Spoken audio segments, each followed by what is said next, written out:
think like when I laid off the team, right, it was probably one of the worst feelings on earth. Even though I hired very slow, my number one problem was I didn't fire fast. So when I noticed the signals, I told myself, oh, okay, I have to trust them, I have to give them more time. And inevitably, what instead happened was the mistakes that they made were even harder to correct. A core philosophy in the company is really the alignment of incentive. Not just in terms of, hey, let's work together for a common goal, right? But in terms of the outcomes and the rewards is shared. There are only two ways to learn. First is by making mistakes, and second is through mentorships. Best time to make mistakes are at the start. That's how you know, okay, this is not the right way to do things. And I think when it comes to mentors, one advice I'll give founders is that if you enjoyed this podcast, don't forget to subscribe on YouTube for more. Also, if you want to become a better founder by learning from founder and failed startup stories, don't forget to subscribe to my free newsletter. Check it out at therunway.ventures. Let's get into it.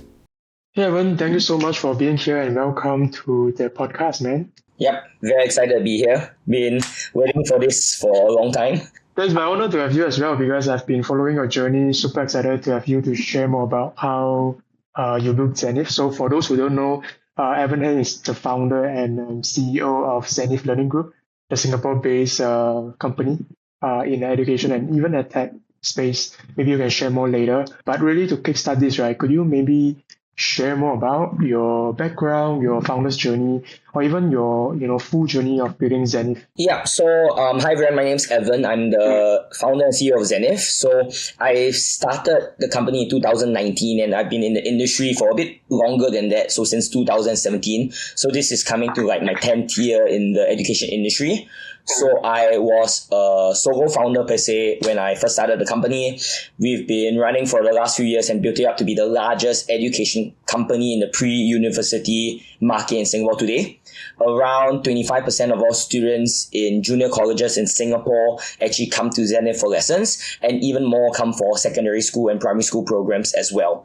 So we've been expanding very rapidly. Now we have about 14 locations in Singapore, and we're eyeing further expansion whether locally or internationally.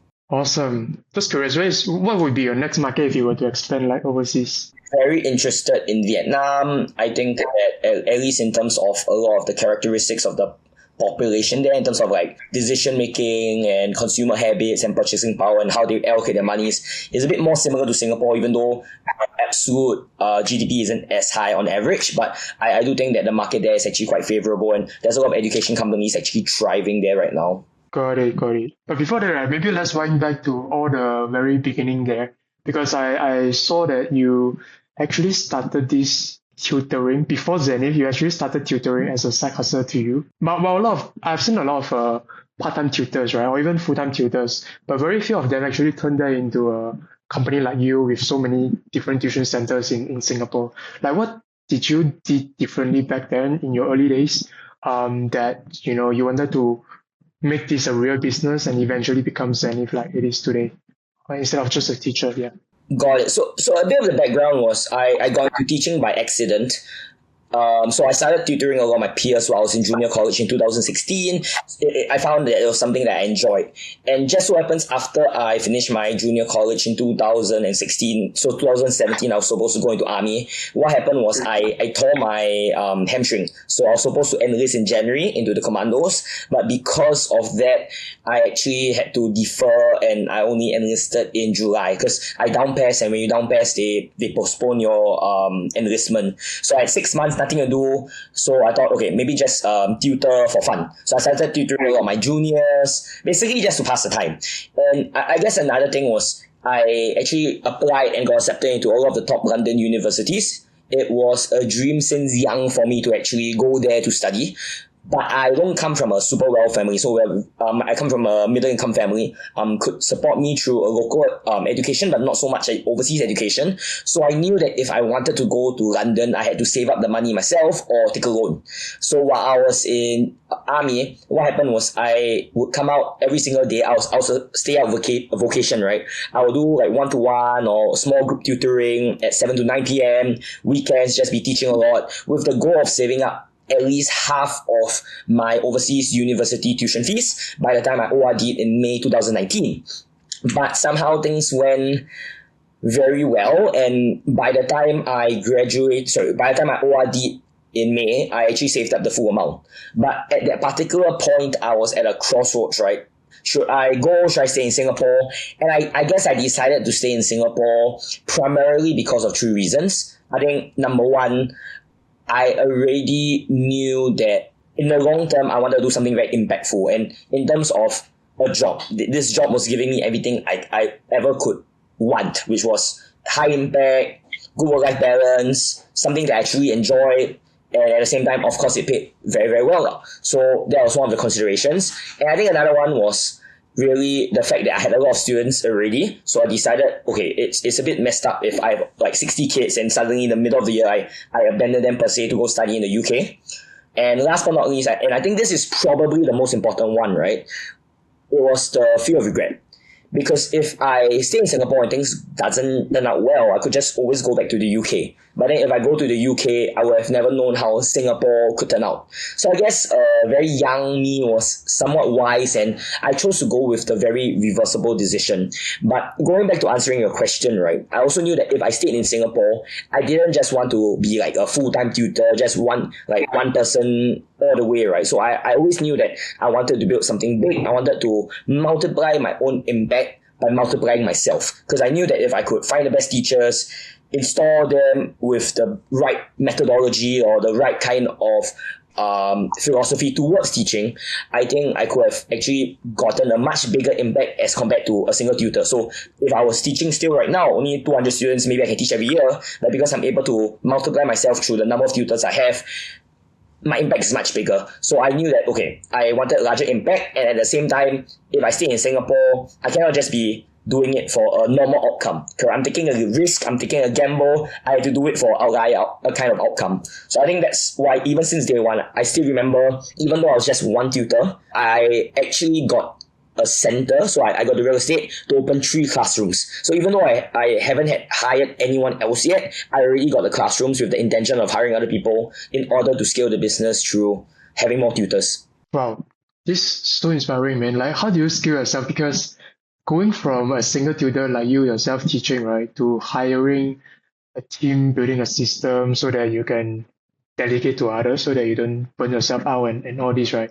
I guess my question is like, how do you even, build the systems and the team in place so that you can just stop being the bottleneck and just work on your business, not in the business itself? Like, yeah, I think that this was a very slow process. I think it's not something that you can really force, right? But I think I was very blessed that I had the right mentors who guided me throughout my entire journey. And I knew that at the end of the day, there are some parts of the business that I am very capable in, but there are other parts of the business where I'm very weak in. And I think ultimately it's always about bringing the right people to complement you. So I was very fortunate and blessed to have brought in the right partners, many still with me today, to really cover the areas that I'm very weak in. So I brought my primary school and secondary school classmate to come in to do my ops, my customer service, my HR. I brought in my own brother to actually run the finances for me at the start. I hired my first ever tuition kid all the way back in 2017 to do HR.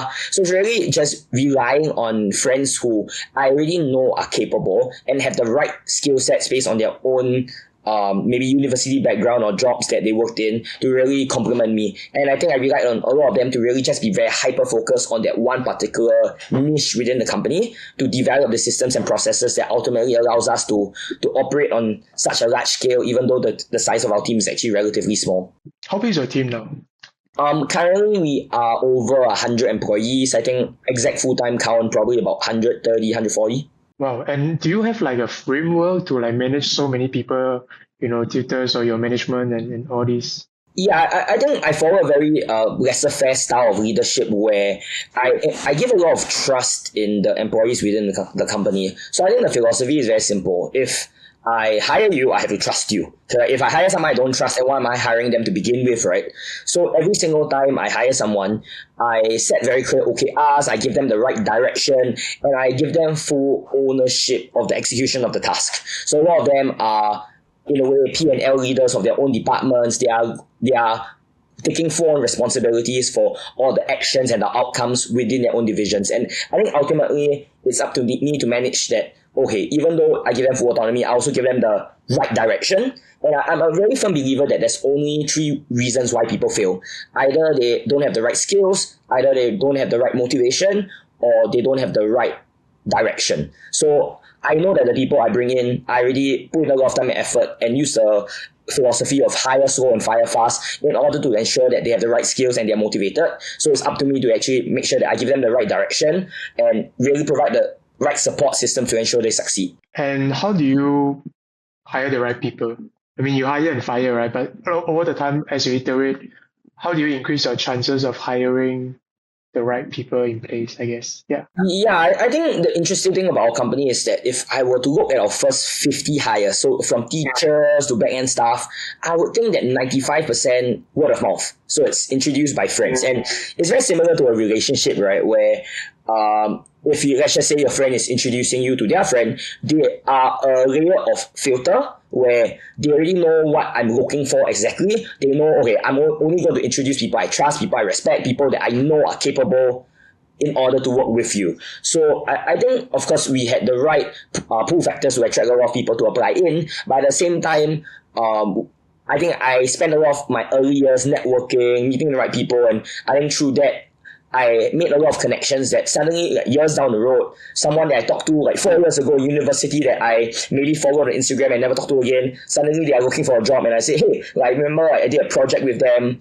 they were tenacious, they were hardworking, they had the right drive, they have all the attributes that I'm looking for when hiring. So I bring them in, always have a trial period. We still do a very robust kind of interview. In fact, right now for teachers coming in, right, on average, you have about 5 rounds in order for them to clear before we actually hire them. So we still have the proper checks and balances, but I think really having a lot of people introduce me through word of mouth, I think I'm very grateful and very blessed that I've had that particular channel to help me actually had my first few hires. And I think like out of my first 20 hires, about 17 are still with me today. Wow. What is the retention though? Like the teachers that work with you and in your company? Yeah, so for my core business, the one that's been running around the longest, right? Because of course, I think the newer segments don't really paint the full picture because it's rather new. For my junior college segment, our retention rate for teachers is around 95%, which is extraordinarily high for the industry, because it's very normal for tutors to get burnt out, quit, jump around. But in general, for my company, we have never ever lost any of our core business tutors to competitors, but we've been able to attract a lot of them to come over. Yeah, I mean, something that thought of my mind is because I do have a friend that previously worked at MOE, school teacher for like 10 years plus, and then he burned out Yeah. because of low pay, whatever shit, right? And then he pivoted to AI field now, and then now he's an AI engineer. And then for you, your case, most of the teachers stay at your company for a very, very long time with super high retention. Like, how do you make them stay? Because two things, right? One is, you mentioned it's very competitive. Yeah. Right? How do you prevent them from getting headhunted by other competitors? Second one is, how do you keep them staying in your company? How do you keep them motivated? All this stuff. Yeah, I think it's a combination of a few things that were very intentional since the start, right? So remember at the start of the podcast, I talked about, okay, I want to achieve outlier kind of results. But I knew that I couldn't achieve outlier kind of results if I did the same things that everyone else was doing. So in a way, we disrupted the industry. I think the biggest thing that we did, right, was actually to employ a commission-based model for teachers. Because what I actually recognized back in 2019 was a lot of teachers are disincentivized to actually work harder because more students means more work, but the same amount of pay. So what I realized that we had to do was we had to actually align it. So a core philosophy in the company is really the alignment of incentives. You need to make sure that everyone is on the same page, not just in terms of, hey, let's work together for a common goal, right? But in terms of the outcomes and the rewards is shared. So we were one of the first to actually do a pure commission model. So the more students you teach, the more you earn. And I think because of that, then a lot of the teachers actually decided to work a lot harder because now if they have more students, they will get paid more. So I think on average, because of this scheme, right, the average junior college teacher with me earns about 17K a month. And this is like annualized throughout the year. So start of the year, of course, less students will be less. Later part of the year will be more. But for anyone that's been with me for at least 2 years, that's the average salary, right? And the best part is I had this mentality of I wanted to build a company where if I were to be an employee instead of an employer, I would be loyal, I would be hardworking, I would be motivated. So I also asked myself, beyond just pay, what else did I also want? So work-life balance, growth, a lot of the like non-financial benefits. So the other things that we do include, we actually set the cap on the amount of classes you can teach every week. So for example, some of my competitors, they're doing 16 classes or 32 hours a week. For us, if you want to go above 11 classes a week, you have to ask for special permission. And the average right now is 18 hours per week. On top of that, we also give every single employee who have been with us for at least a few years stock options in the company. So now they have ownership in the company. So when the company does well, they are also rewarded. And at the same time, we also issue dividends at the end of the year to ensure that not only like are they getting ownership in the company, but they're actually getting part of the profit back. One other interesting thing that we do is we really have a lot of the other benefits. Like we do 2 company paid holidays a year. So for example, I just brought everyone to Niseko in December. This year we're bringing everyone to Bali in Korea. We do a lot of cohesions. I think I basically go to restaurants every single week, at least once on average, right? Last week alone, we had 3 cohesions. So it's really creating that environment where people are well compensated, people are rewarded to when they succeed, people are well taken care of, people are not overworked. And I think it's also because I value sustainability. So I want people to really be here and I want the company to be built to last, so stand the test of time. So we really want to ensure that if there are any needs of the employee that we can take care of, we really put in a lot of effort. And on top of that, we also show a lot of flexibility to ensure that like for unique circumstances, we are always able to support them. So I think it's really just showing kindness, being generous rather than just fair. And I think this has allowed us to really attract a lot of talent, especially because when people from other companies jump over, then their friends will be like, oh, we heard a lot of things about the company, is it true? And then we have a lot of spokespeople within the company for us at their own companies, and that just leads to a lot of them applying over and jumping ship. I like the fact that you actually have this alignment incentive thing. Yeah. That align perfectly with different staff to make sure that they are aligned long term with the company, and then they are incentivized to work harder for the benefit of different stakeholders. I love this part. Wow, powerful. And I also see that you raise a funding from East Ventures, right? One of the investors. Yeah, so I did venture capital rounds in 2023 and early 24. So I raised money across 2 rounds from top VC. So East Venture, of course, largest Indonesian VC, raised a bit from them, raised from Tri-Hill Capital, raised from K3 Ventures, which is the VC family office arm of the Kwok family, the richest family in Malaysia. So I did raise a bit of money from these family offices and VCs as well as angel investors. And what do you raise though? Because you have been bootstrapping since 2019, right? And I believe you also have been profitable since day one. What makes you want to raise from VC and what is the vision here? Yeah, so the year we actually raised money, so 2022, we actually were already at 6.7 million revenue. Our margins was 30% actually, so we were close to 30%. So we were doing about 2 mil in profit. So actually the numbers were very strong. So a lot of people ask me why did I want to raise.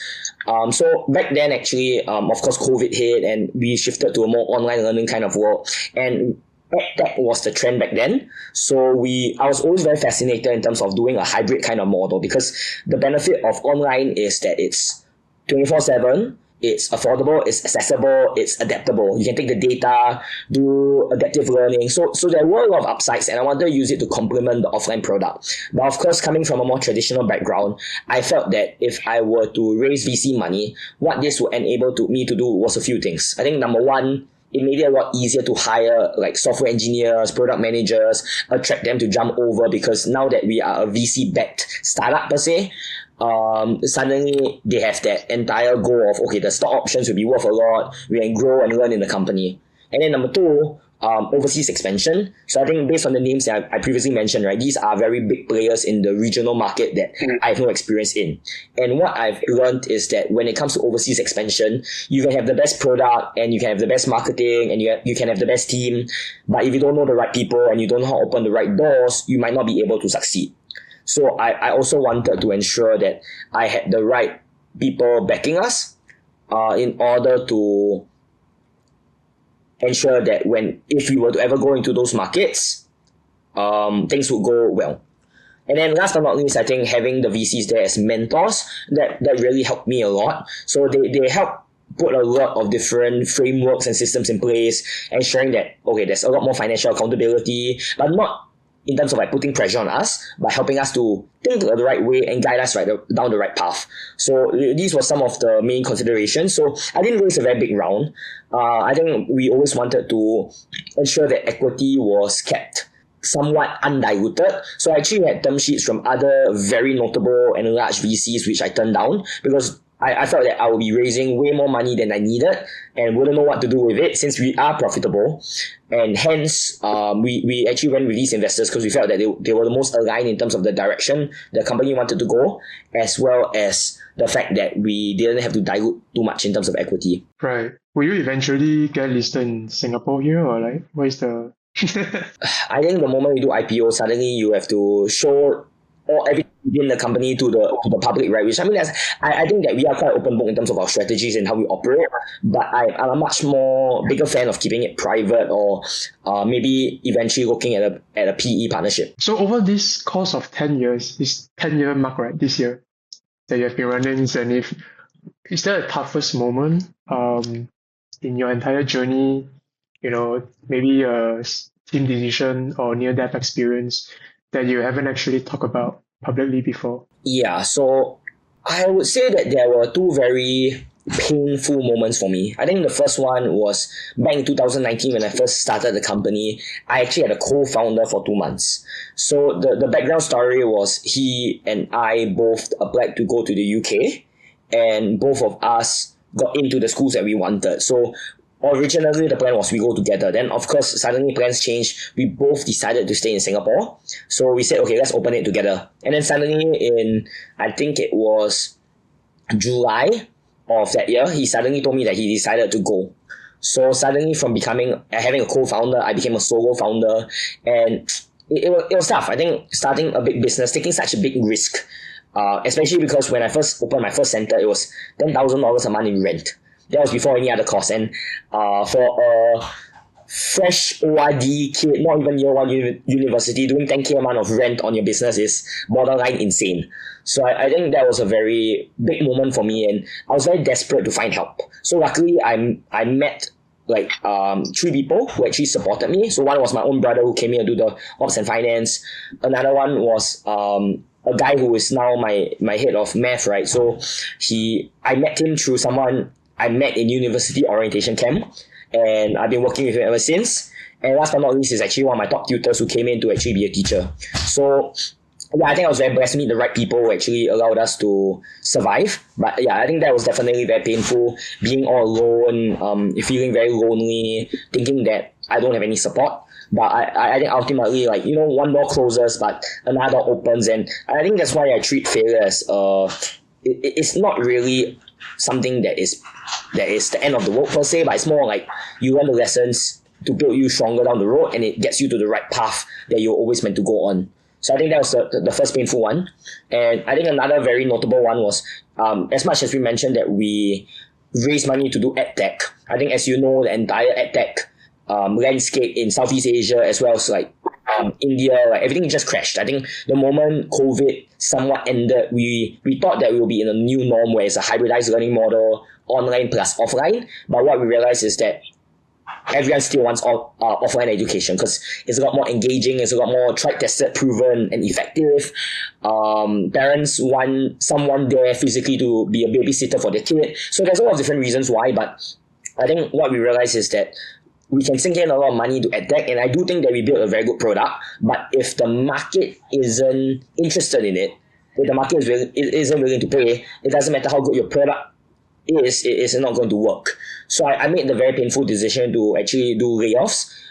Decided to make my tech product more internal focused. So rather than trying to market it as an external product that we used to do, like an online learning platform for kids, now we actually do like an internal platform for our own students who are paying customers already, in order to provide them even more value, because we realized that our online only product couldn't really sell. So I think like when I laid off the team, right, it was probably one of the worst feelings on earth, because you sold them a dream, you gave them a lot of promises, you thought that everything was going to go well. And the irony is, of course, in the startup ecosystem, right, 99% of the time it fails. The 1% is of course the survivors that we see today, right?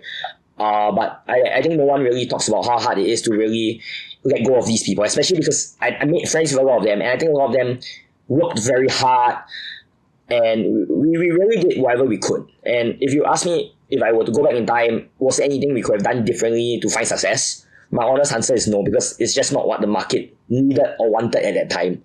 So I think that really was a big mistake and failure on my part, and it was really because I was so eager to build, eager to grow, hire a lot faster than I should have, and I guess that was a very big mistake that still haunts me today. And you know, as much as the employees in the company today, they are all very happy, they're earning a lot. They always tell me how grateful they are that their families are being taken care of by the company. I also feel painful still till today, like when I go back and be like, there are those that gave us their trust and we had to let them down.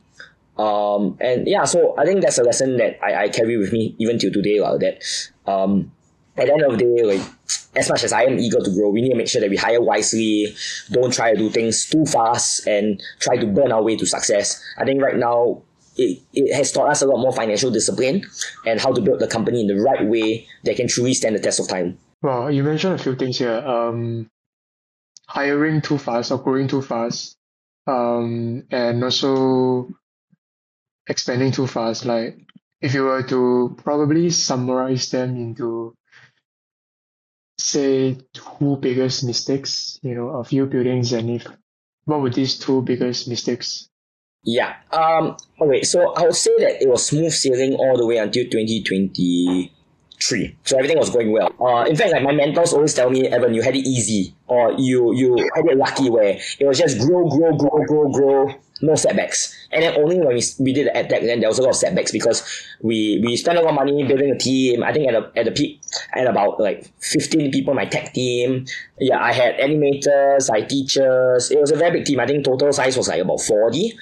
And the thing is, we could have spent a lot more time doing a lot more research, but because the VCs give you money already, you're eager to spend. They don't just give you money for you to be sitting around, right? So we were eager to build a product, ship it as fast as possible. But I think if we had done a lot more market research and time in market, right, we would have realized that the trend was shifting away from online learning, especially because we were already hearing a lot of noise in the market that, like post-COVID, the churn at a lot of competitors was actually increasing dramatically. So we always labeled it as, maybe they just have an inferior product. But I think that was already signals in the market that the market was going away from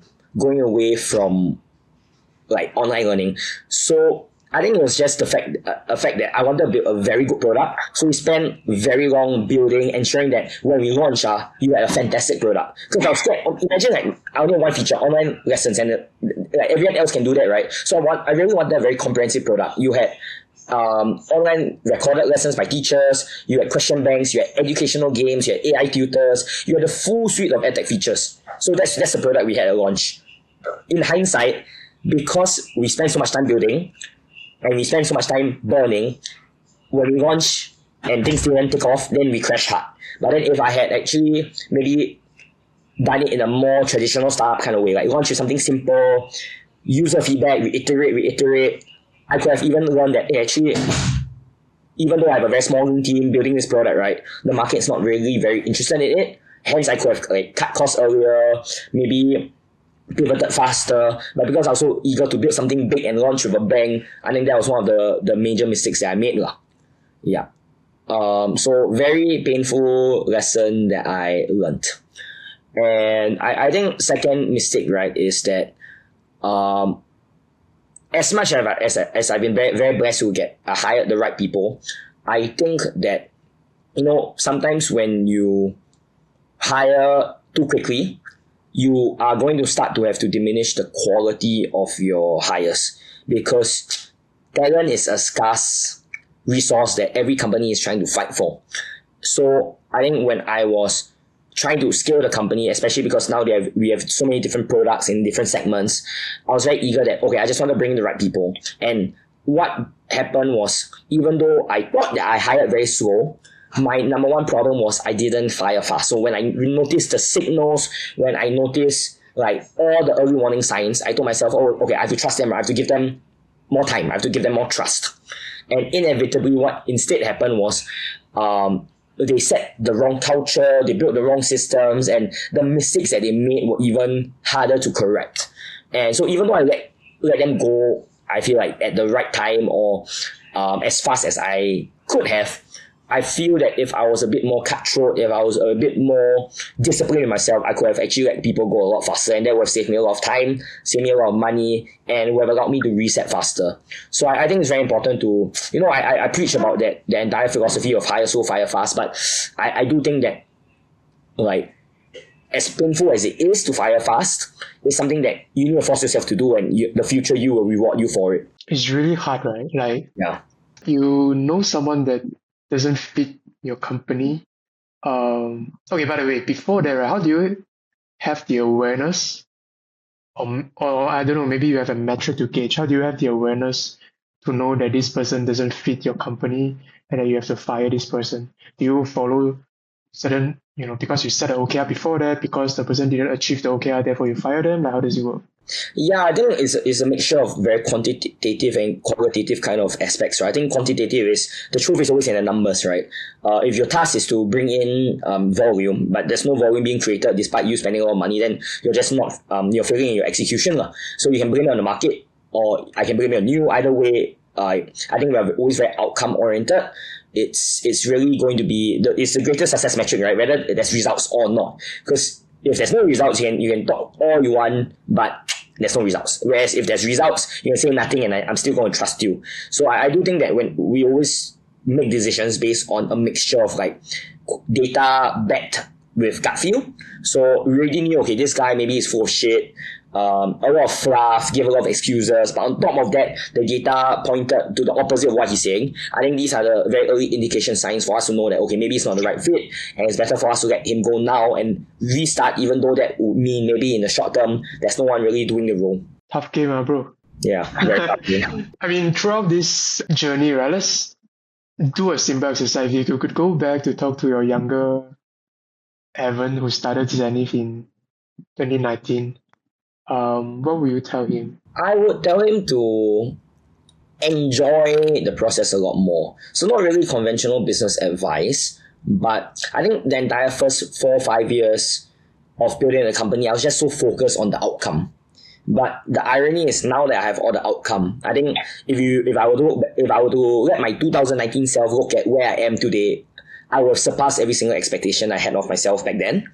But when I truly asked myself, what have I really enjoyed the most? I think it was the process of building, the process of really like delivering a high quality product for our customers, working with the people I'm working with. And at the start, I think the first few years, I was just too busy on just grinding the numbers, really like focused on the business outcomes. So I felt that I could have enjoyed a lot more throughout the entire period. And I did sacrifice a lot of my early 20s in order to get to where I am today. But objectively, if I were to have had a lot more fun back then, I think things would have been much different from where it is today, Yeah. Are you enjoying what you are doing now? Oh, absolutely. I think my current role is very different from my roles in the past few years. So I operate more like a chairman. So I do have a deputy CEO who is more responsible for the execution, right? So my role has evolved over time. Like 2019 to 22 I was a teacher while also managing the company. And then 2023, 24, and I guess most of 25, I was a CEO. Now, I have a deputy CEO who executes. My job is very simple. Give the right direction in terms of mission, vision, segments, strategies that we want to enter.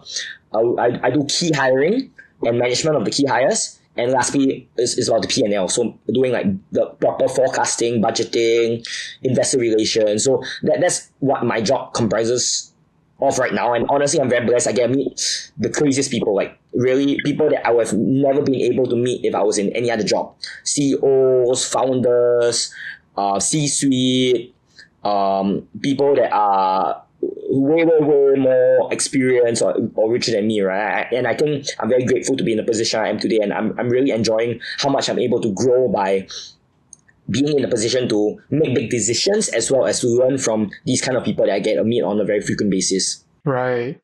And given, by the way, what is your current company's annual revenue now? Because I heard you mentioned 6.7 mil in 2023, right? Yeah. So last year we actually crossed, we are at about mid 20 mil revenue.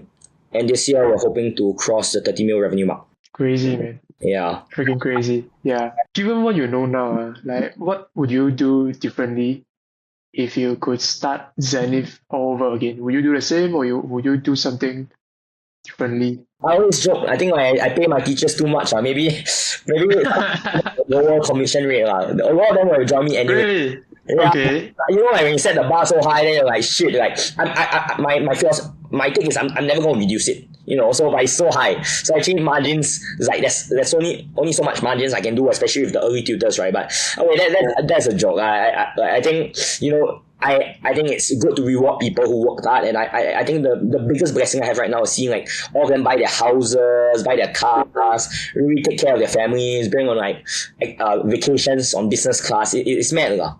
But what would I have changed? That's a very good question. I would. Must it be business related? No, anything. It can be life, personal stuff, you know.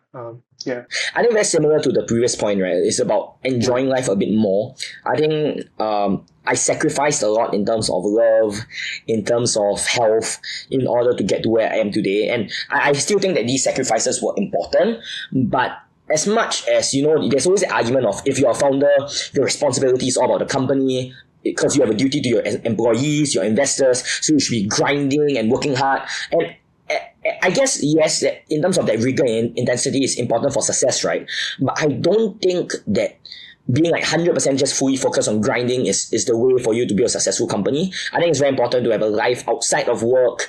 Like, as much as, yes, number one priority is still work if you really want to like build a successful company. But I do think that I could have actually spend a lot more time having a lot more balance in terms of like exercising more, relationships. Because I think at my peak in 2022, I was severely overweight. I barely went out at all. All I did was work. And I think that wasn't very healthy. That's why right now it's like, you know, like revenge for back then where I have to make up for all of it. So just enjoying life and chilling and okay. For young founders who are listening now, right? Maybe they just finished their ORD or they're 20 years old, entering uni. Like, what is one piece of advice you would give them before they start their business or their first company, or one trap to avoid? Anything? Yeah. Yeah, I think it's a two-part answer that's summarized by one statement, right? Which is there are only two ways to learn. First is by making mistakes, and second is through mentorships. So in terms of making mistakes, I think the best time to make mistakes are at the start, because that's how you know, okay, this is not the right way to do things. And if you have any problems, you should really solve it before your company grows. If not, the problems will grow with your company. So I think the person I am today, right, is because in 2019, 2020, I made so many mistakes that like it gave me the right lessons in terms of like what to do and what not to do, that today I can guide myself based on what I've learned in the past. And I think when it comes to mentors, one advice I'll give founders is that Singaporeans are surprisingly very willing to give back. I think all of the mentors I have, like I reached out to them on LinkedIn, I asked a friend to introduce, and they've been mentoring me till today.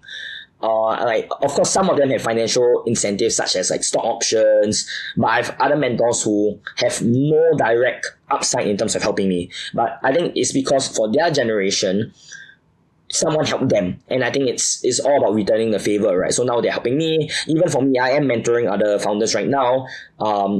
so don't be hesitant to ask. Of course, like for me, if someone asks me right now, I'll be very honest. I have a lot of people that I'm helping right now. I rather give my attention and time to a few people rather than too many people, especially if I know that, okay, maybe it's not the right time for you to get mentorship because your product isn't really out there yet, correct? And my advice wouldn't be super applicable until you have something that you're already like executing well. But yeah, for me, I think having these mentors played a very huge role into developing myself into the leader I am today. So don't be hesitant to ask.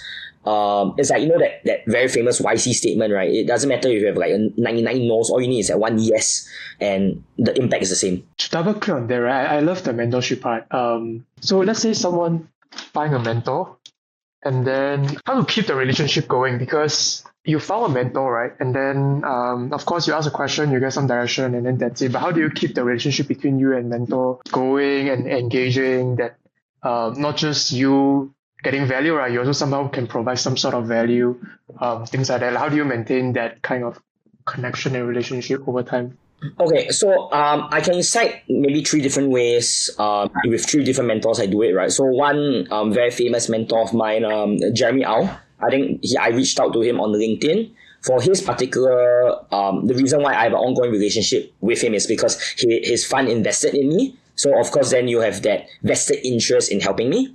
Another one, a mentorship I had and still ongoing is with the ex-president of Fox and Disney in Asia, who is also like used to run a $2 billion EdTech company. So for him, he also angel invested in the company. But at the same time, I have an ongoing agreement with him. So I actually pay him X amount of dollars every single month, mixture of cash plus ESOP, of course not ESOP heavy, to not only mentor me, but also mentor the rest of my management team. So he actually spends hours with each of them. Then the last one, I have a mentor that I see every single month. So he works with me and my COO and my deputy CEO. So this one, he has explicitly told me, I don't want to have a stake in your company, because if I have a stake in your company, then my advice and my coaching is going to be biased based on my own incentives. So I want the relationship to be non-transactional.